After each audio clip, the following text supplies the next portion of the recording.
एक डोर खींचे दूजा बंधा चलाए, प्यार के धागे में खिंचा चलाए।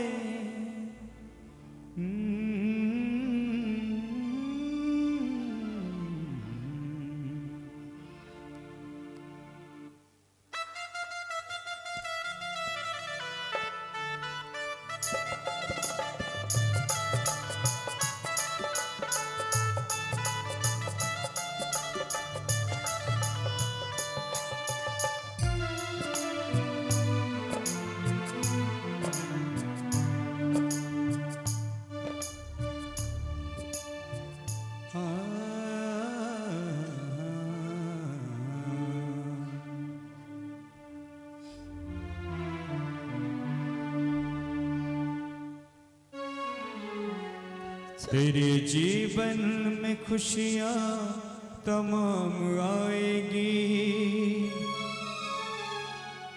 तेरे जीवन में खुशियाँ तमाम आएगी। ले ले माँ की दुआ तेरे काम आएगी, ले ले माँ की दुआ तेरे काम आएगी। तेरे जीवन में खुशियाँ तमाम आएगी, तेरे जीवन में खुशियाँ तमाम आएगी।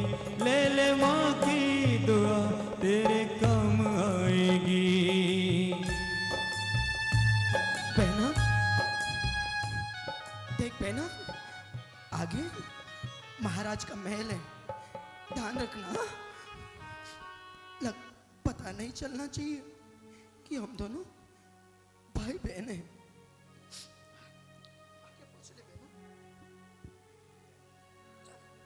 वो तेरे जीवन में खुशियाँ। चल चोर कहीं का, चल चल, मुझे माफ कर दो, मुझे माफ कर चल दो। चोर कहीं का, चल चल। रुक जाओ, कहाँ जा रहे हो आप? बहुमूल्य रतन का चोर है ये। क्या? हाँ, इसी ने चोरी की है। आप यही रुको, मैं महाराज को पूछ के आता हूँ। ठीक। महाराज की जय हो, महाराज की जय हो, महाराज की जय हो। महाराज, द्वार पर कोई कन्या आई है और वो साथ में गई किसी चोर को लाई है। महामंत्री, जाकर देखो और पता लगाओ कौन आया है।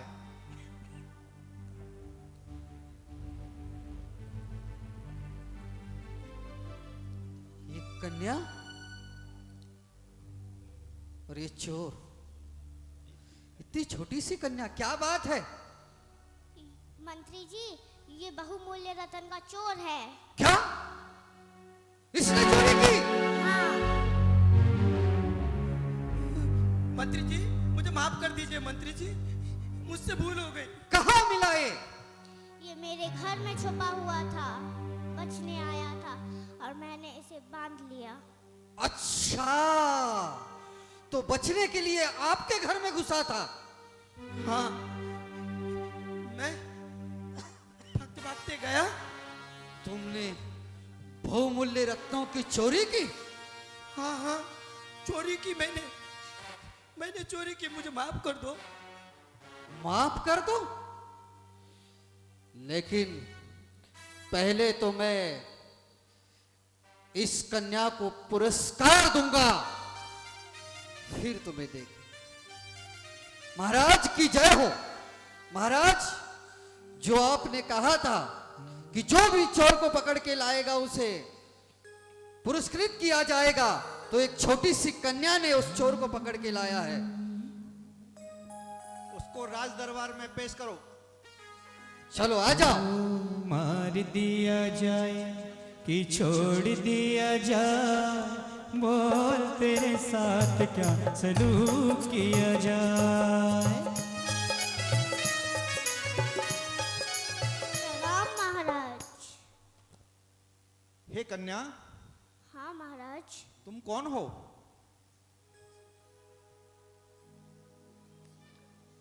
इसी नगर में रहती हूँ। इसी नगर में रहने वाली हो? हाँ महाराज। राज दरबार में कैसे आना हुआ? महाराज, बहुमूल्य रतन का चोर है ये। हाँ महाराज। ये चोर है? हाँ कैसे पकड़ा महाराज। इसको? ये मेरे घर में छुपना चाह रहा था, मैंने गेट बंद करके इसको बांध लिया। अच्छा, बहुत बहादुर हो। हमारे नगर में ऐसे छोटे छोटे बच्चे राज्य का ख्याल रखते हैं। जब ऐसे बच्चे राज्य का ख्याल रखते हैं, उस देश की प्रगति निश्चित है। महामंत्री, वो अमूल्य रत्न कहां पर है? कुछ जानकारी हासिल की आपने? महाराज, मुझे क्षमा कर दीजिए। द्वारपाल मेरे पीछे लगे थे, मैं दौड़ा दौड़ा जा रहा था। अब मुझे डर लगा महाराज, कहीं इन रत्नों के साथ अगर मुझे पकड़ लिया तो मैं चोर साबित होऊंगा। इसीलिए महाराज, मैंने वो रत्न पास वाली महल के पास में जो तालाब है उसमें फेंक दिए महाराज, और मैं भागते भागते इस कन्या के घर में छुप गया। महामंत्री, क्या ये सही बोल रहा? महाराज, बहुमूल्य रत्न और तुमने नदी में फेंक दे? हाँ, मैं डर गया था मंत्री जी, मैं डर गया था। अच्छा, डर गए थे। ठीक है महाराज, इस कन्या को पुरस्कृत किया जाए। महामंत्री, इसने बहुत बड़ा अपराध किया है। पहले इस कैदी को कैद खाने में बंद करो, इसके बाद निर्णय लिया जाएगा। साथ ही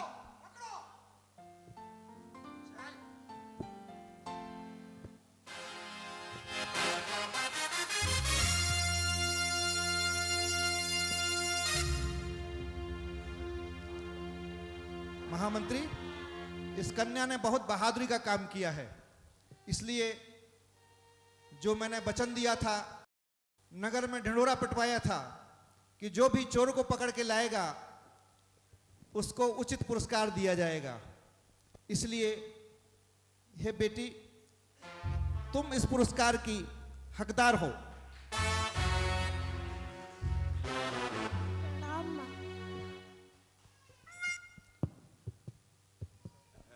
महाराज, मैं आपसे कुछ कहना चाहता हूं। बोलो। महाराज, उस कन्या ने उस चोर को पकड़ के तो लाया, लेकिन जब आपने उसको पुरस्कार दिया, उसे पुरस्कृत किया, तो उस कन्या के मुखमंडल पर आनंद उत्साह कुछ नहीं था महाराज। हाँ महामंत्री, हमें तो ऐसा लगता है कि दाल में कुछ काला है। हमारे राज्य की नीति भी तभी से यही, जो राज्य में नीति है कि जिसको अभी तक हमने पुरस्कृत किया है उसकी आंखों में अलग तरह से चमक थी। हाँ महाराज, लेकिन इस कन्या की आंखों में वो चमक नहीं थी, उसका चेहरा उदास दिख रहा था। तो महामंत्री, कहिए महाराज। दाल में काला तो है ही, और भी कुछ गड़बड़ है। हाँ महाराज। तो मेरी आज्ञा है कि अपन एक काम करते हैं महाराज, कहिए मंत्री। इस कन्या का पीछा करते हैं। एकदम सही कहा मंत्री, इस कन्या का पीछा करो और पता करते हैं कि वो कन्या कहां जाती है।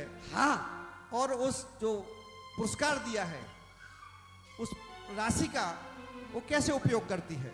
ठीक है महाराज, चलो शीघ्र चले। चलते हैं।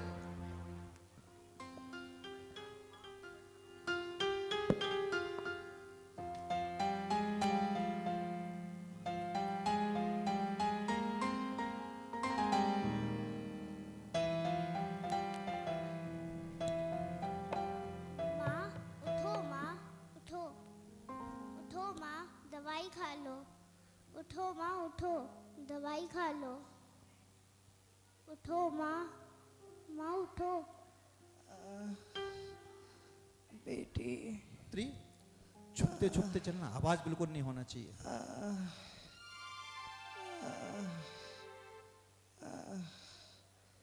बेटा हाँ माँ। कुछ खाया तुम लोगों ने? लो आप दवाई खा लो। मंत्री, वो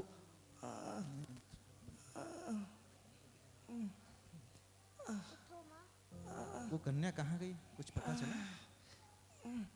वो सामने वाली झोपड़ी में गई है।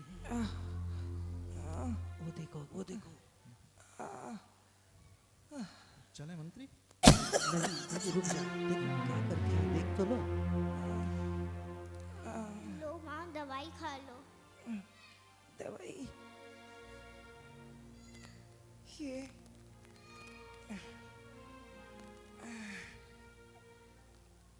दवाई कहाँ से लाई? और मुन्ना कहाँ है? भैया कहीं खेल रहे होंगे। लो आप दवाई खा लो माँ। भैया कहाँ गए बेटा? भैया कहीं खेल रहे होंगे। लो माँ आप दवाई खा लो।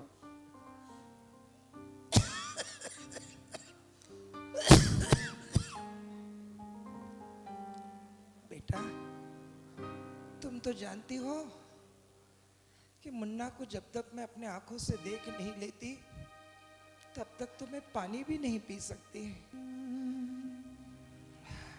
लो ना माँ, भैया कहीं होंगे। आप नहीं। दवाई खा लो। पहले तुम भैया को बुला कर लाओ, उसके बाद में ही मैं दवाई पीऊंगी। माँ आप दवाई खा लो ना। नहीं खाऊंगी मैं। महामंत्री, चलो चलो। चलें। लो ना माँ, लो। कहा ना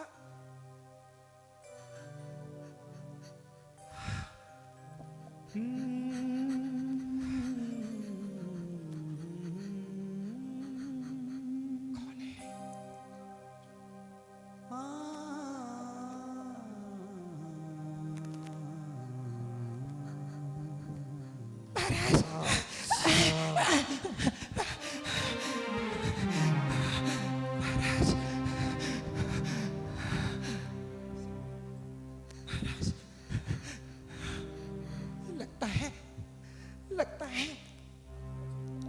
लगता है तुमने कोई अपराध किया है।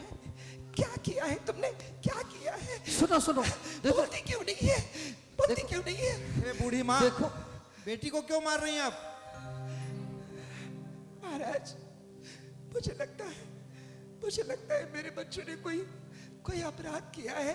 महाराज उन अपराधों की ये बूढ़ी माँ क्षमा मांगती है। महाराज ये अपराध मेरे आंचल में दे दो। हे माँ, आपके कितने बच्चे हैं? अच्छा मैं ये बेटी और एक बेटा कहीं खेल रहा होगा महाराज। अच्छा, किंतु महाराज माँ। महाराज बैठिए ना महाराज। नहीं नहीं नहीं, बैठिए ना महाराज। महामंत्री, बैठिए ना। मुझ गरीब के घर में झोपड़ी में आप आए हैं। बैठिए ना महाराज। नहीं महामंत्री, माँ तुम्हारे बेटे ने चोरी की है।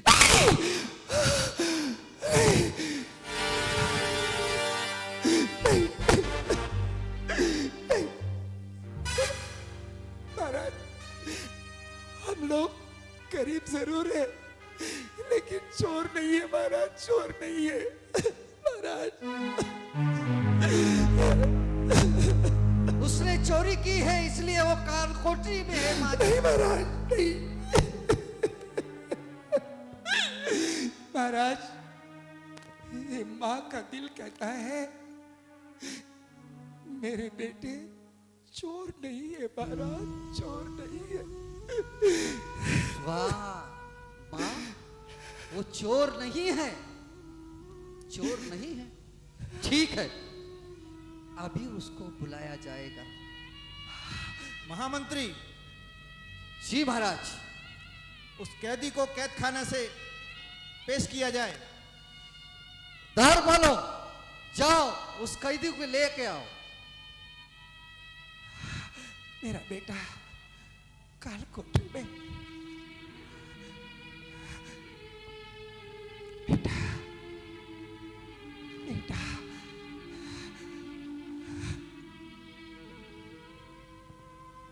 बेटा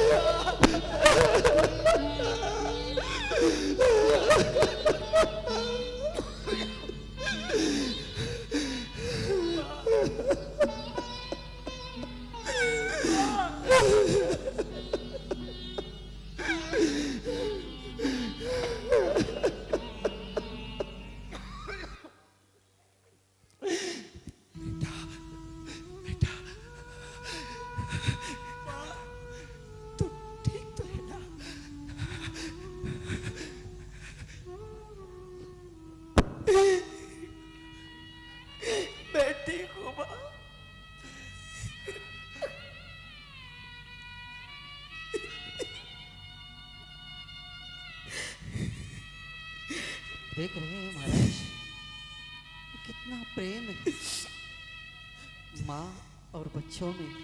ये प्रेम देखकर मेरा मन गदगद हो रहा है महाराज। हाँ महामंत्री, बात तो सत्य है, लेकिन अगर चोर ने चोरी की है तो हमारे राज्य के संविधान के अनुसार उसको सख्त से सख्त सजा देने का प्रावधान है। नहीं महाराज, ये चोर नहीं है, बल्कि ये सच्चे चोर हैं। एक माँ के लिए, उस माँ के लिए उसने ये चोरी की है महाराज। और इसे चोरी कैसे कहें? एक गरीबी को हटाने के लिए, इस गरीबों को मिटाने के लिए बस एक झूठ कहा है उसने, बस एक झूठ कहा है महाराज। महामंत्री, ऐसा प्रेम, माँ बेटे का ऐसा प्रेम, ऐसी ममत्व अपने राज्य में है महाराज। इसका हमें गौरव होना चाहिए। नहीं, इस बात का मुझे गर्व है कि ऐसे नगरवासी हमारे नगर में रहते हैं। इस बात के बाद भी एक प्रश्न इसमें है कि उसने चोरी क्यों की है। इस बात का खुलासा करना बहुत जरूरी है। चोरी करना अपराध है, झूठ बोलना भी अपराध है। महाराज, आपकी आज्ञा हो तो मैं इसका उत्तर दूं। हाँ बूढ़ी माँ, उत्तर ही चाहिए, बताइए। महाराज, दुनिया में मजबूरी सब कुछ सिखा देती है। मजबूरी इंसान को अच्छा भी बना देती है, मजबूरी इंसान को बिगाड़ भी देती है। मेरे बच्चों ने जो भी अपराध किया हो, वो मात्र एक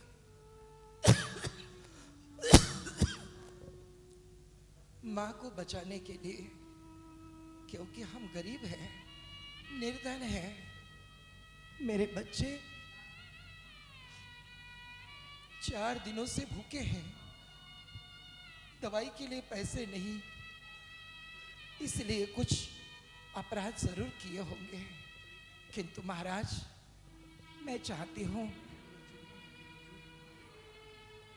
इन बच्चों को जो भी सजा देनी है, बच्चों को ना देते हुए इन बच्चों को ऐसा करने से मेरी मजबूरी ने इन्हें रास्ता दिया है। मैं चाहती हूं जो भी सजा देना है वो मुझे दीजिए। हे माँ, मैं आपकी बात से संतुष्ट नहीं हूं। मैं आपके बेटे से पूछना चाहता हूं कि उसने चोरी क्यों की है और किस तरह से की है। महाराज,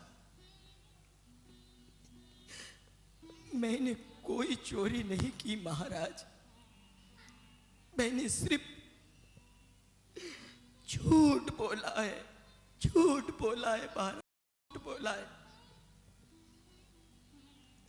हमें तो पता भी नहीं महाराज, वो तो एक सेवक आया था और नगर में डिंडोरा पिटवा रहा था। बस मैं तुम्हारी बात समझ गया हूं महामंत्री।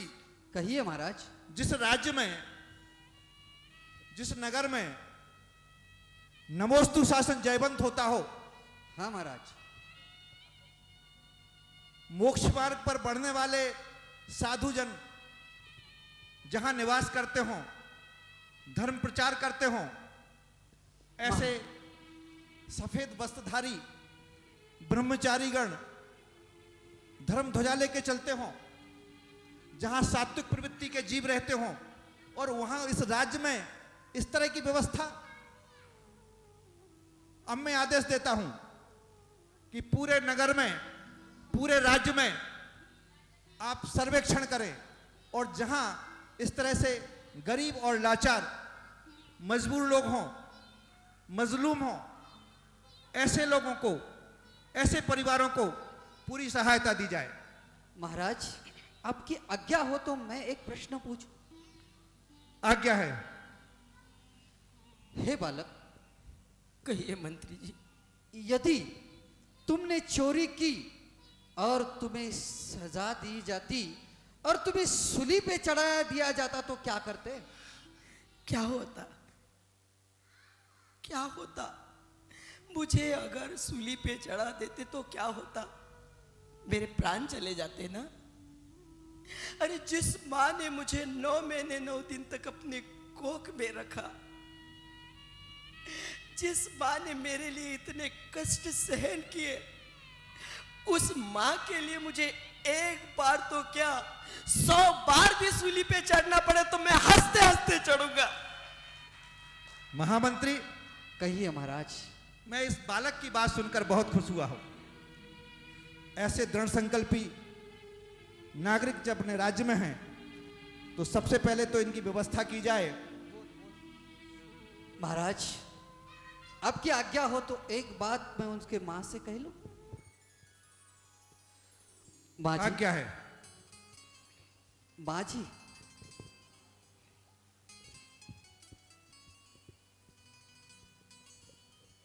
मां जी, मैं एक तुम्हारे दोनों बच्चों को राज्य के लिए गोद लेना चाहते हैं। महाराज की ऐसी आज्ञा है।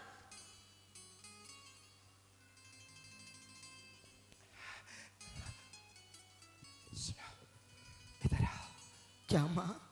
देखो, राजा को कोई संतान नहीं है,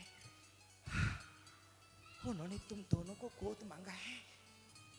नहीं माँ नहीं, मैं आपको छोड़ के कहीं नहीं जाऊँ। नहीं माँ। अरे तुम लोग पागल हो गए हो। इस बूढ़ी माँ के पास क्या रखा है? ये गरीब माँ के पास कुछ नहीं है बेटा। हमें कुछ नहीं चाहिए माँ। कभी भूखे सो जाते हो, खाने के लिए कुछ नहीं रहता है। अरे मेरे साथ तुम क्यों कष्ट भोग रहे हो? जाओ। नहीं नहीं माँ, मैं आपको छोड़ के कहीं नहीं जाऊंगा। नहीं नहीं माँ, मैं भी आपको छोड़ के कहीं नहीं जाऊँगी। हम जैसे भी रहेंगे, रूखी सूखी खा लेंगे, पानी पीकर सोएंगे माँ, लेकिन मैं आपको छोड़ के कहीं नहीं जाऊंगा, कभी कहीं नहीं जाऊंगा माँ। अरे अज्ञानता छोड़ो, तुम चले जाओ बेटा। नहीं माँ। महाराज, महाराज हमें क्षमा कर दीजिए महाराज। महाराज, धन से महल मिल सकता है, धन से जमीन मिल सकती है, धन से दुनिया में जो चाहो वो मिल सकता है, लेकिन महाराज मां तो पुण्य से मिलती है,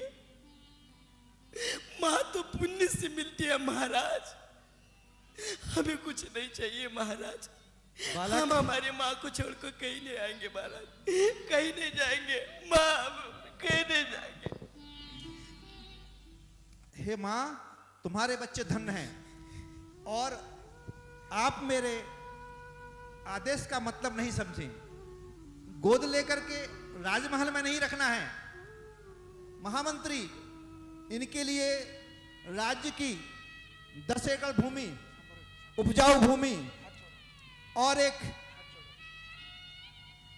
अच्छा सा मकान बनाकर दे दिया जाए। जैसे आज्ञा महाराज। और उसमें राज्य की कोई दखलंदाजी नहीं रहेगी, स्वतंत्र रूप से इनका सब कुछ रहेगा, जैसे अपना आज्ञा। जीवन यापन करेंगे। हाँ महाराज। महाराज, आपके बहुत बहुत उपकार है हमारे ऊपर महाराज। हम ऋणी रहेंगे आपके सदैव। नहीं मां, ये हमारे राज्य की व्यवस्था की विफलता है कि आपके बच्चे को, आपके बेटे को इस तरह का कदम उठाना पड़ा। महामंत्री, यदि इस तरह की व्यवस्था पहले से कर दी जाए तो जो जरूरतमंद लोग हैं उनको पहले से व्यवस्था करके दें आप। ठीक है महाराज, चलिए और राज्य की व्यवस्था हम करते हैं और वो भूमि इन्हें दे देते हैं। माँ धन्य हो, माँ धन्य।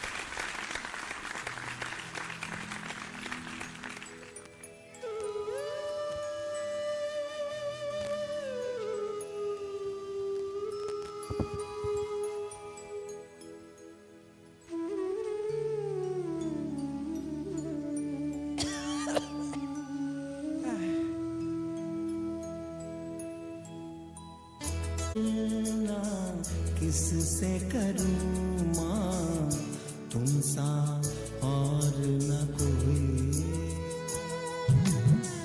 तेरी तुलना किससे करूं माँ तुम सा और न कोई। जब जब टूटा मेरा खिलौना, जब जब टूटा मेरा खिलौना, मुझसे पहले तू रोई माँ। तेरी तुलना किससे करूं तुमसा और न कोई माँ। तेरी तुलना किससे करूं माँ तुमसा और न कोई।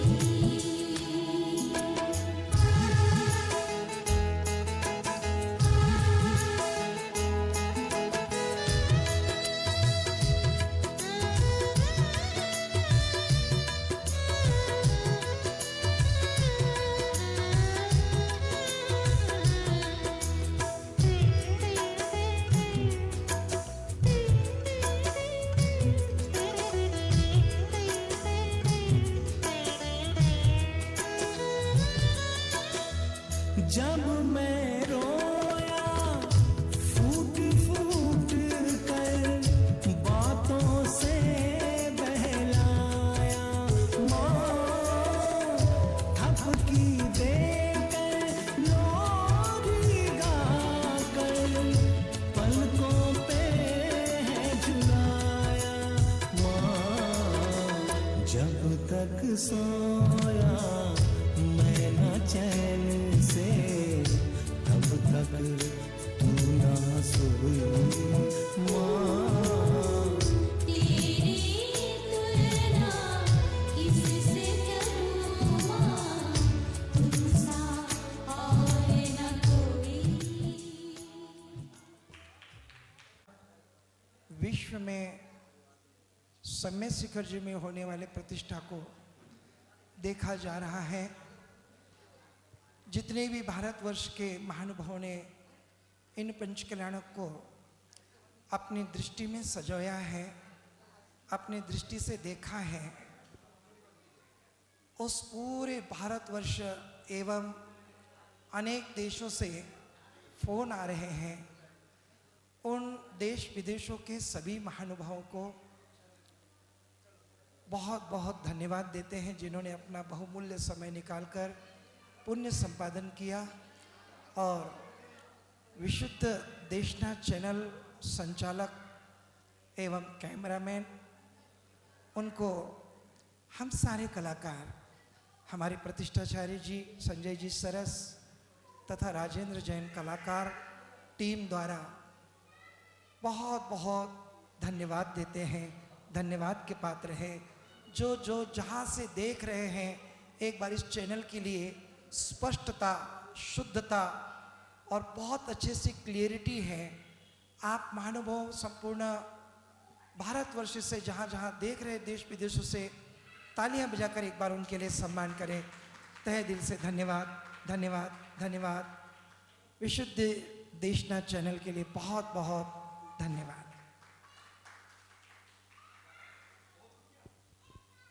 श्रीशम्भवाब्धिं समग्रधर्मग्नमहं विनोमि श्रीबाले ब्रह्माण्डभजातशत्रं गम्भीरसिन्धुं प्रणमामि नित्यं गम्भीरसिन्धुं प्रणमामि नित्यं। बोले देवादेव एकनाथ पुष्पदंत भगवान की।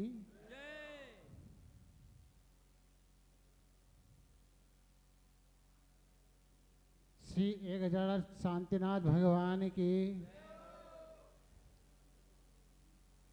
जो बातें कर रहे हैं वो बातें कर लें, उसके बाद हम 10 मिनट का प्रवचन देंगे।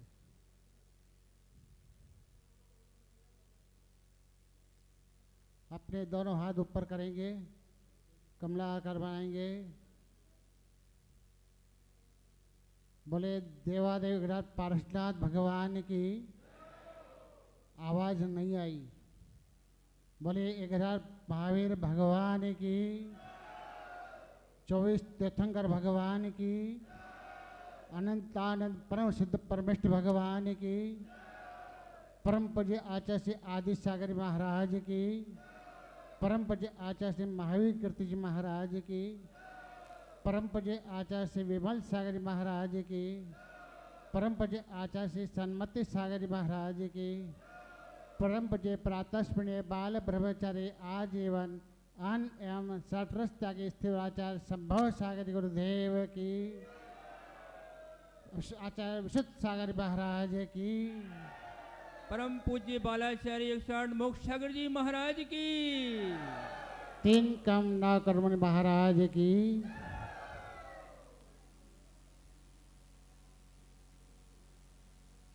आज भगवान का कौन सा कल्याणक?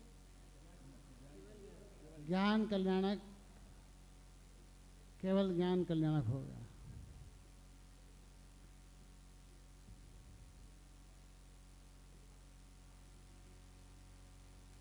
तन मिला है तब करो, होएगा कर्म का नाश। सूर्य चांद से भी है तेज, आत्मा प्रकाश। ये तन मिला है तप करने के लिए। तप करता यौन गया, द्रव्य गयो बनी जान। प्राण गयो संन्यास में, तीनों गयो न जान। जो जवानी में तपस्या करता है और अपने द्रव्य को मुनि के दान में लगाता है, वो निश्चय से स्वर्ग उत्तम भोग भोग को प्राप्त करता है। तप करते करते भगवान ने आज केवल ज्ञान को प्राप्त कर लिया, परंतु हम तो वहीं के वहीं हैं। हमें भी ज्ञान की प्राप्ति करनी है तो तप करना पड़ेगा। बिना तप किए कर्म की निद्रा होने वाले नहीं है। इसलिए तपसा निद्रा च, तप को जो कर्म की निद्रा करता है उसके कर्म की निद्रा होती है। और तप किसको कहते हैं? इच्छा निरोधो तप।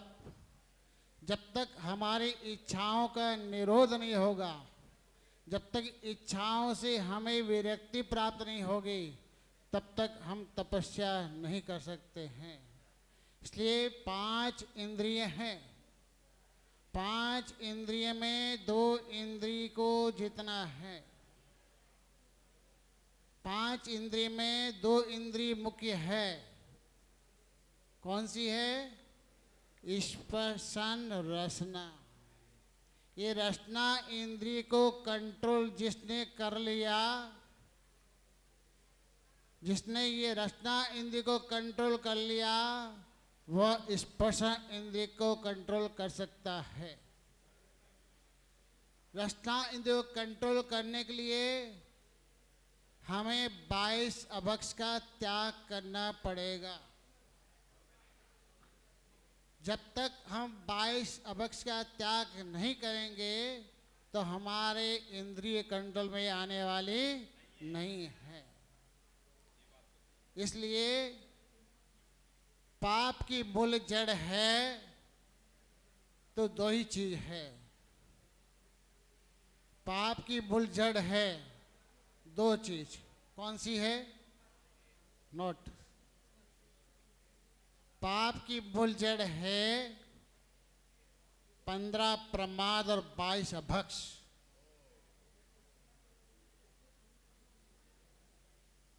हमें जब तक प्रमाद को त्याग नहीं करेंगे तो हमारे कर्मों के मंदिर में निजरा होने वाले नहीं है। मंदिर में आते हो तो प्रमाद को छोड़ के आना पड़ेगा। इसलिए मूल में तो 15 प्रमाद है और उत्तर वेद तो 37,500 है। कितने हैं? 37,500 है प्रमाद के भेद, उत्तर भेद। मूल में 15 प्रमाद है। ये 15 प्रमाद बाहर छोड़ के यहाँ पे आओगे तब तुमको यहाँ पुण्य होगा। एक भी प्रमाद रहा तो आपको पुण्य होने वाला नहीं है। समझे? इसलिए 5 इंद्रिय भोग, 4 कषाय, 4 विकथा और निद्रा रोशनी है। ये 15 प्रमाद छोड़ के बैठेंगे तब आपको यह पुण्य का बंद होगा। और 22 अभक्ष, ये पाप की मूल जड़ है। इसको जब तक त्याग नहीं करेंगे तुमको यहाँ पुण्य होने वाला नहीं है। इसलिए जीवन मिला है तप करने के लिए, तपस्या करने के लिए, भोग भोगने के लिए जीवन नहीं मिला। मनुष्य भव सुधारने के लिए मनुष्य पर्याय प्राप्त मिलती है। इसलिए मनुष्य पर्याय में आके यदि आप अपने संयम को धारण नहीं किया, तपस्या नहीं किया, तो फिर आपको स्वर्ग मोक्ष मिलने वाला नहीं है। इसे स्वर्ग मोक्ष प्राप्त के लिए अपने जीवन में तप करना पड़ेगा। बूंद बूंद से भी त्याग करना पड़ेगा। जैसे एक घड़े में पानी रखा है, बहुत नीचे पिंडे में है, वो पानी पीना चाहता है, कैसे करेगा? उसको पानी पीना है, अंदर जाकर फंस जाएगा। एक पक्षी बहुत प्यास लगी, ढूंढते ढूंढते घड़े के पास गया, पानी बहुत नीचे था।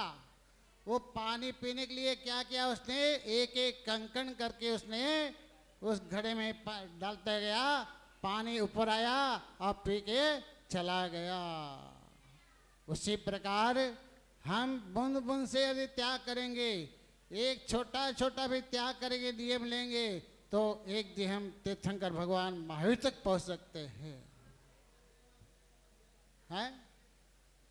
इसलिए अपने जीवन में तप करना चाहिए और तभी हमारे जीवन के मनुष्य पर की सार्थक प्राप्त होगी।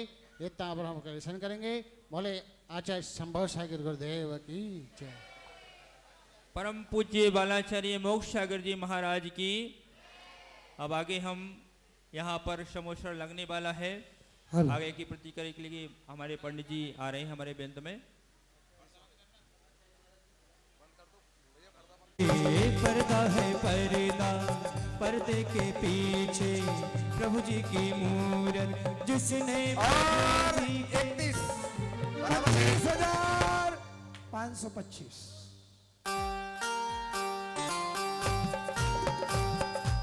समय कम है, जल्दी बोलिए। 25,525, 25,525 1, 25,525 2, 25,525 2.5 पौड़ी 399 और ये सीधा और 25,500 25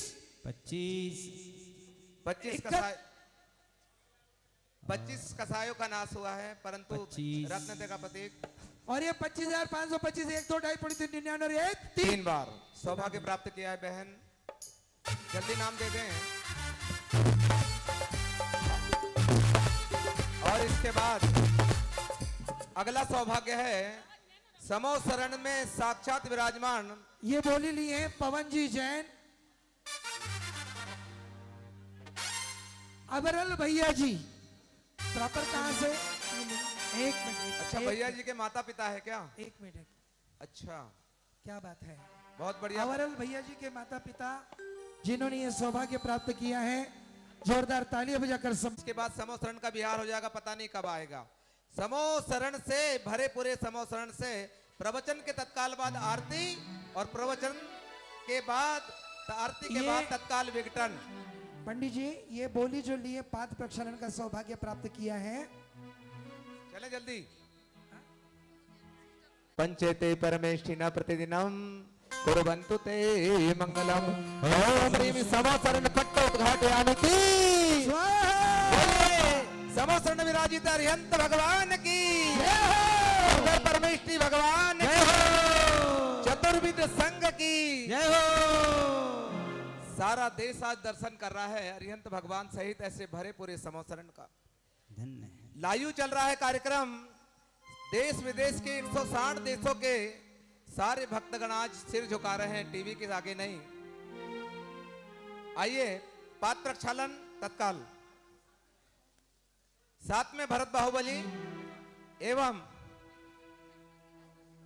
आ रहे हैं, चारों गति के देव आ रहे हैं। धूल जो मिल जाए चरणों की रज पाकर, तालियां बजाइए, दोनों हाथों पर उठाकर पाद प्रक्षालन हो रहे हैं। पर तेरे चरणों की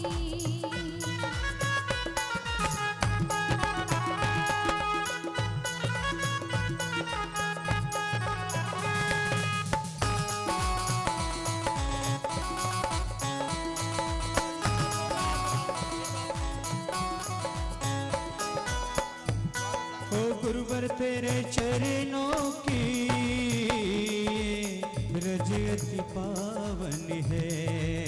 और इसके बाद ओम देखिए कितना वात्सल्य है मंच पे विराजित आचार्य परमेष्ठी भगवंतों के। मात्र यहाँ आचार्य भगवान नहीं, मंच पे विराजित समस्त दिगंबर प्रतिमाओं को नमन है। आइए ऐसा वात्सल्य अन्यत्र आपको देखने। वाणी माँ जिन वाणी माँ, वाणी माँ जिन वाणी माँ, हमको अपना आसरा दो, सुरमई रस नाचखा दो। वाणी माँ जिन वाणी माँ, वाणी माँ जिन वाणी माँ, वाणी माँ, वाणी माँ, वाणी माँ, वाणी माँ।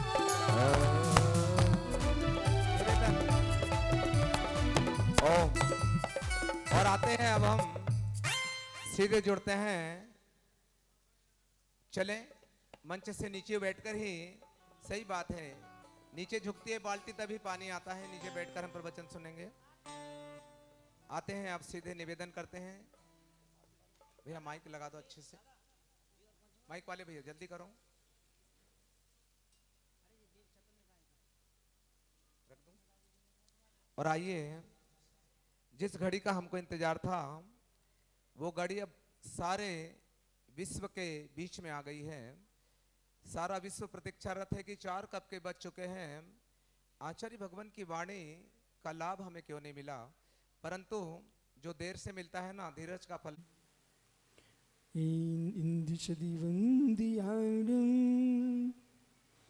त्यूडिदि मधुरविसदेव कारणम् अन्तातीति गुणाणम् नमो जिनाडम् दिदी बबाडम् डमोरियंताडम् डमो सिद्धाडम् डमो आयरियाडम् डमो छायाडम् डमो लोय शोविसाहुडम् अनंत अनंत परम सिद्ध वाहिनी की एक जड़गवान आदिनाथ स्वामी की एक जड़गवान महावीर स्वामी की परम पूज्य आचार्य भगवान कुंद कुंद स्वामी की परम पूज्य आचार्य भगवान विराग सागर महाराज की अहिंसामय विश्व धर्म की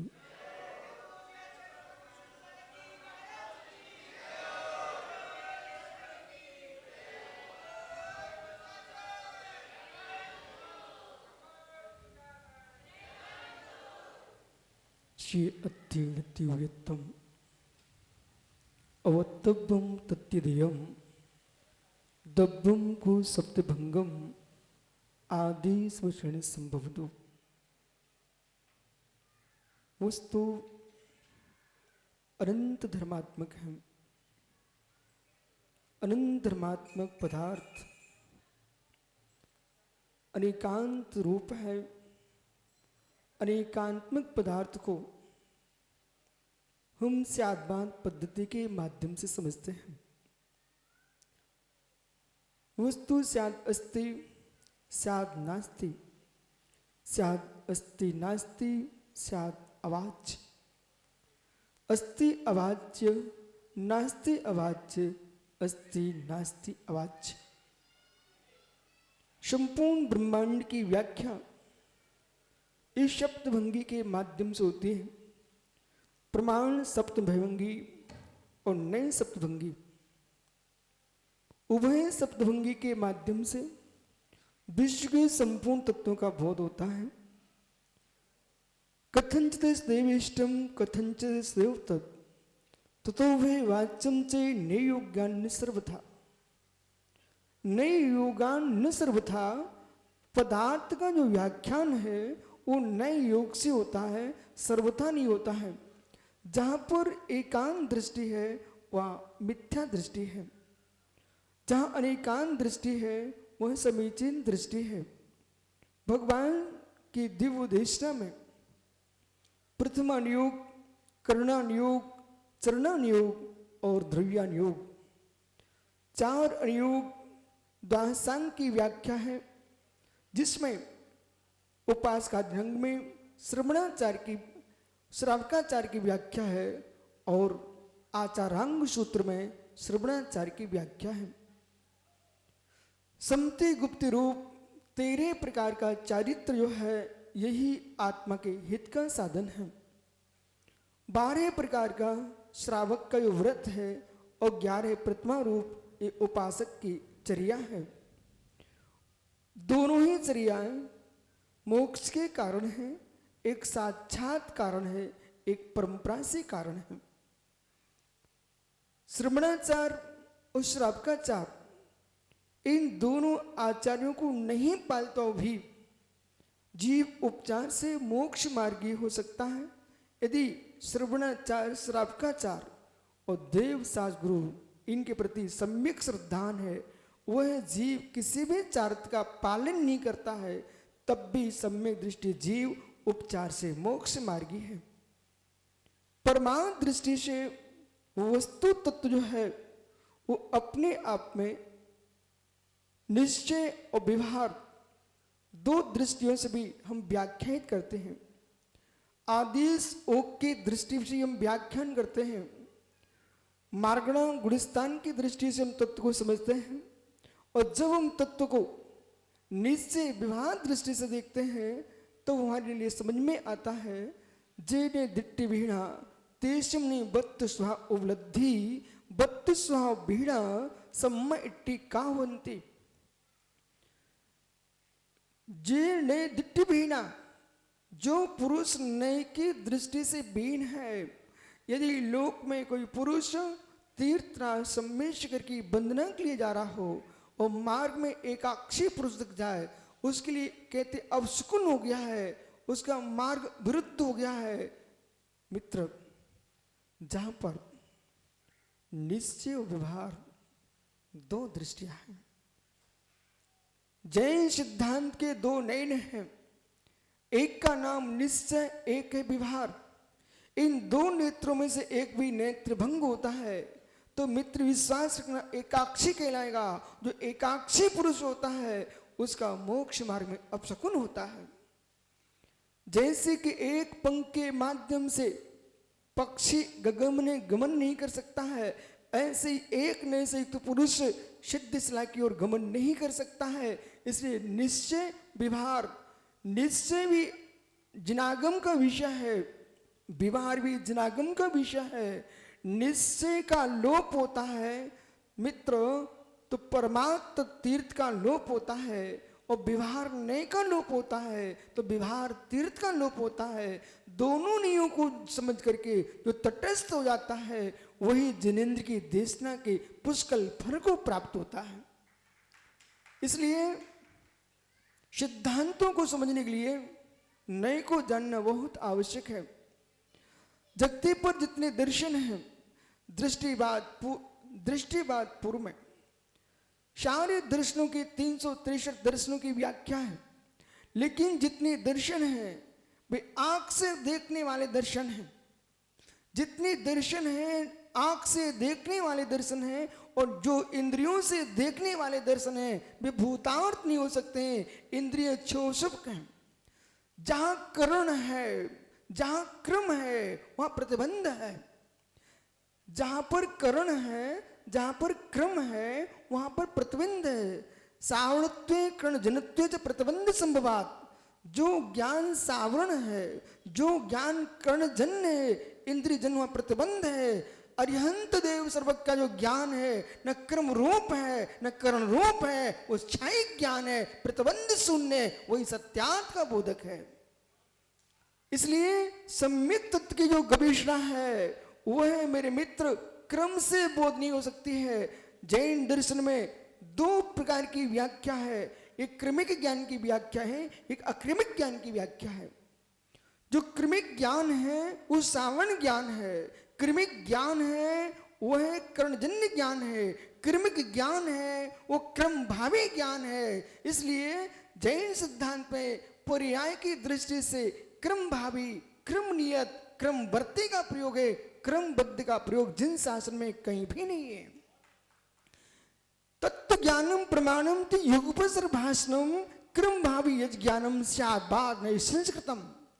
तत्व ज्ञान जो प्रमाण है वो केवल ज्ञान है, केवल ज्ञान जो है वो अक्रम भावी ज्ञान है, और मतिश्रुत आदि मनाप्रिय अवधि ज्ञान ये प्रमाण होने पर भी क्रम भावी ज्ञान है। शादबाद ज्ञान क्रम भावी ज्ञान है। इस शादबाद ज्ञान के माध्यम से ही केवल्य उद्घाटित होता है। बिना शादबाद ज्ञान के केवल्य की प्राप्ति असंभव है। इसलिए जिन जीवों को केवल्य चाहिए है उन्हें शादबाद का आश्रय लेना ही होगा। भगवान सर्वज्ञदेव ने कहा है वही ज्ञान शादबाद भूत है, वही ज्ञान सम्यक भूत है, वही चार्थ सम्यक भूत है, जहां पर सम्यक दर्शन के साथ है। दृष्टि पवित्र है, दृष्टि पवित्र है, वस्तु को मोड़ने की किंचित भी आवश्यकता नहीं है। वस्तु अपने वस्तुत्व स्वरूप में है। यदि व्यक्ति को, जीव को बदलना है तो दृष्टि को बदलने की आवश्यकता है। जिसकी दृष्टि बदल जाती है वही मित्र जीवन की धारा ही नहीं जन्म मरण की धारा का विनाश हो जाता है। दृष्टि बदलना है। इसलिए सम्यक दर्शन पहला, मोक्ष मार्ग का पहला हेतु सम्यक दर्शन है। सम्यक ज्ञान मध्य में है, चारित्र अंत में है। जिसके पास सम्यक्त है वो देवत्व को प्राप्त होता है, ज्ञान है यश को प्राप्त होता है, और जिसके पास चारित्र है वो पूजा को प्राप्त होता है, जिसके पास तीनों युगपत होते हैं वो मोक्ष को प्राप्त होता है।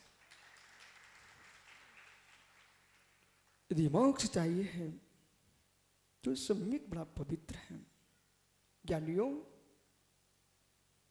इस मंच को देखो, समोषण, यही सम्यक दर्शन है।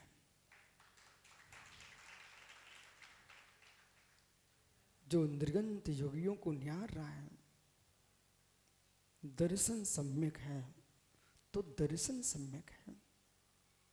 दर्शन ही सम्यक नहीं है तो दर्शन सम्यक क्या हो सकता है? दृश्य धातु देखने के अर्थ में, और दृश्य धातु श्रद्धा अर्थ में, धातु नाम अनेकार्थ। दृष्टि सम्यक है, देखने की दृष्टि सम्यक है तो सम्यक दर्शन की दृष्टि है। आज सारा देश, सारा विश्व सम्मेश्वर की ओर देख रहा है। एक मंच पर इतने श्रवण, इतनी श्रवणियां, गोमटेश का रूप दिखाई दे रहा है। मित्र, अपना सूत्र है, गुरु हमारे, पिता हमारे अलग अलग हो सकते हैं पर दादा तो एक होंगे। जिस जीव ने जहां दीक्षा ली है वह अपने दीक्षा गुरु का नाम लेगा और लेना ही चाहिए। चाहे आचार्य शांति सागर भगवंत हो, चाहे आचार्य शांति सागर छाड़ी हो, चाहे आचार्य आदि सागर भगवंत हो। मित्र, ये तीनों के तीनों योगी अपनी साधना करके समाधि को प्राप्त हो चुके हैं। आज वे भी स्वर्ग में बैठे निहार रहे होंगे तो मुस्कुरा रहेंगे वे आत्मा की। आज हमारी तीनों परंपरा एक मंच पर राजी है। ज्ञानियों, इस पूरे देश के लिए, विश्व में वर्तमान विश्व दिख रहा है, उसमें सबसे पवित्र कोई भूमि है, उसका नाम सम्मेश्वर है, अयोध्या है। मित्र, ऐसी पावन भूमि पर निरंजन सागर जी, मोक्ष सागर जी, आत्म सागर जी और महात्मा पुण्य सागर महाराज,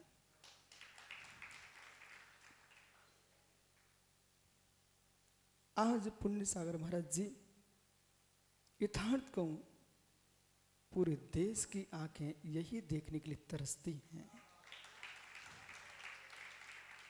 जो आप सबने आकर के दिखा दिया। ये पूरे देश की आंखें यही देखना चाहती, कुछ नहीं चाहती है, यही देखना चाहती है। अभी तक अनेक समोषण लगे हमारे यहाँ, लेकिन चतुर्थ संघ का समोषण पहली बार लगा है।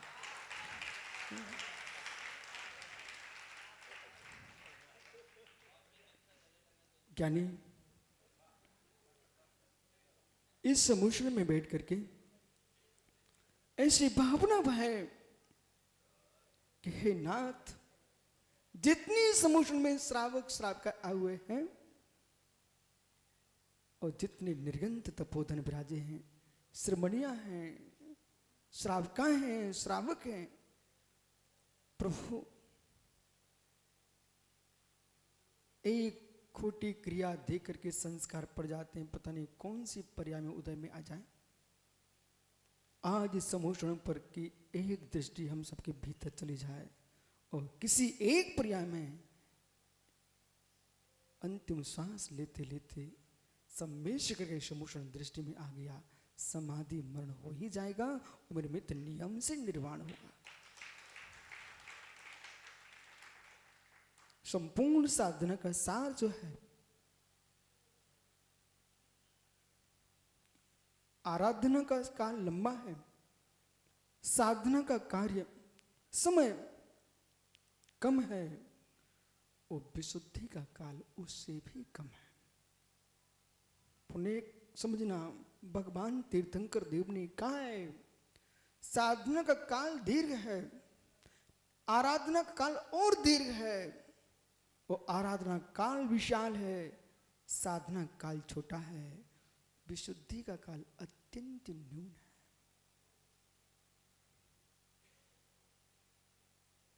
हम समोषण की रचना करवा सकते हैं, तीर्थ निर्माण करा सकते हैं, उसके लिए धन चाहिए,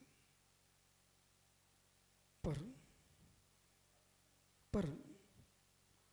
बाबू की विशुद्धि के लिए कोई धन नहीं चाहिए। करोड़ करोड़ द्रव्य खर्च कर लो, किसी भी देश में, किसी भी देश के बाजार में आपको विशुद्धि का द्रव्य नहीं मिलेगा। विशुद्धि निर्गंत होकर के स्वयं के भीतर ही उत्पन्न करना पड़ती है।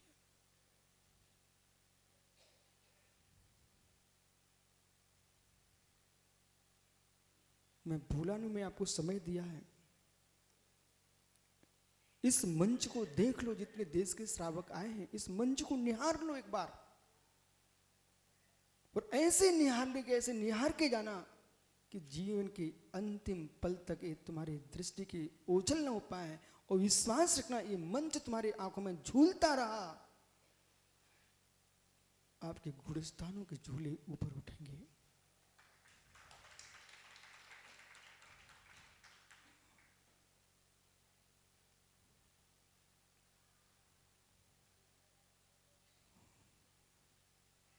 समझो क्या सुना।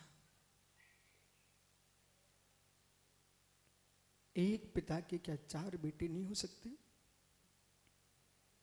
क्या भगवान ऋषभ की 103 संतानें नहीं थी? बाहुली के बेटे अलग, भरत के बेटे अलग, लेकिन उन दोनों के दादा कौन थे? ऐसे मेरे मित्र, चाहे हम शांति सागर परंपरा के हों, चाहे हम आदि सागर परंपरा के हों, छाणी परंपरा के हों, हम सबके जिनवाणी माँ एक है, और तीर्थंकर दादा सबके एक है। इसलिए जैनत्व की दृष्टि से आज ये मंच कह रहा है, पूरे देश की आंखें इसी को देखकर एक सम्यक को प्राप्त करेंगी।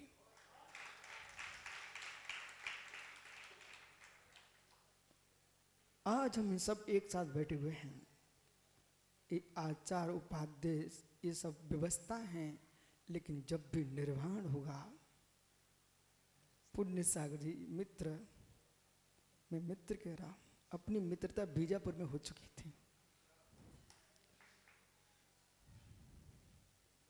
किसी भी देश में, किसी भी प्रांत में, माता जी आप सबने दीक्षा के पहले कभी ना कभी लड्डू जरूर बनाया होगा, और लड्डू नहीं बनाए हो तो लड्डू बनते देखा होगा।